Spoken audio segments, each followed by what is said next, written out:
Floodwaters from Ravi, Chenab, and Sutlej rivers have swallowed hundreds of villages across Punjab.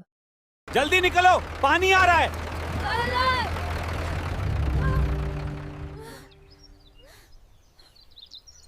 Lives are lost, homes are gone, but the struggle to survive continues.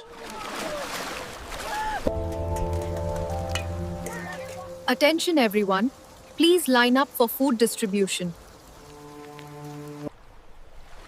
The floods have destroyed crops, livestock, and livelihoods. Billions lost.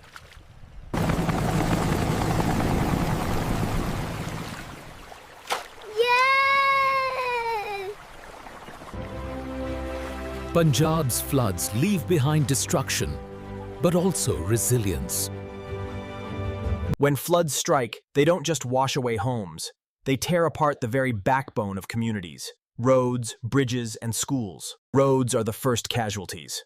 Washed away by the sheer force of floodwater, entire regions are cut off from supplies and emergency aid. Bridges, lifelines of travel and trade, vanish in hours. With them go access to food, medicine, and rescue operations. In the haunting. Floods wash away the future too. Schools collapse, books rot, and Sud, My children now walk 10 kilometers to the nearest school. my store was submerged and everything is gone. Every flood exposes the same truth. Until then, Pakistan's people will keep rebuilding from the ruins, brick by brick, road by road, school by school.